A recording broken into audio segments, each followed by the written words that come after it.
Studio B. Thank you very much. 6:44 right now. Kahele is the chairperson for the Office of Hawaiian Affairs Board of Trustees, and he joins us this morning to talk about the board and the issues that are coming up. And so I want to tap on one of these and go right into Kaka'ako. You had a big meeting last night down in Kaka'ako about things that OHA wants to do, right? Absolutely. Tell me about it. Thanks for the opportunity, Billy. We had a fantastic meeting last night. Probably over 100 people attended, right in the heart of Kaka'ako Makai at Kewalo's at Kupu. And OHA, for the first time, discussed its plans and vision for Kaka'ako Makai based on a new vision for developing housing, specifically workforce housing in the urban core. And so we're very, very excited about this, our new plan for OHA and what we want to do in Kaka'ako Makai, and we're excited for the legislative session that starts next week. Okay, now there's a couple of things that you need to do that concern the state legislature, but in this meeting you had people, not only general public, but you had state legislature, I'm guessing? We did. Okay, who else was there last night? There were several state senators, state representatives, State Rep Kim Koko Iwamoto, newly elected to the House and newly elected to represent Kaka'ako, was there as well. We also had department heads, Kali Watson, we had Osa Tui from the Hawaii State Teachers Association, members of the construction industry. It was a great mix of people, all there to help come to a solution for the state's most pressing issue, which is housing.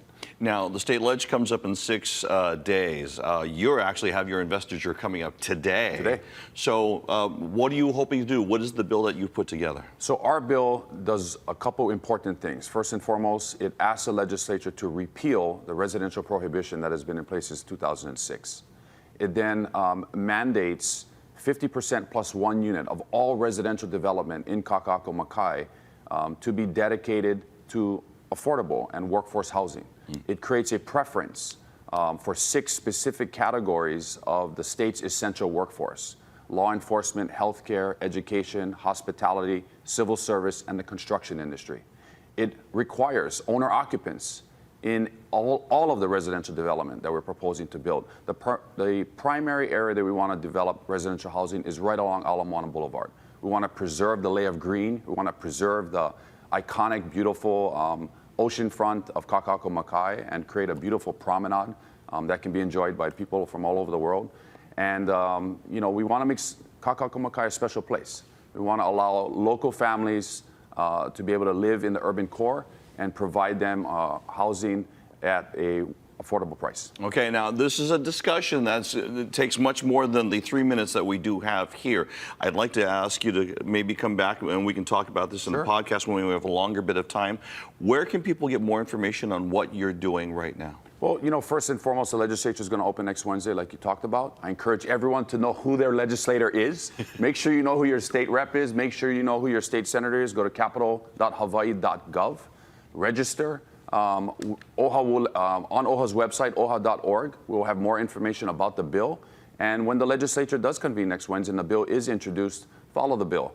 Be engaged. Submit testimony. We want to hear from you. We want to hear the ideas that you have to make the bill better.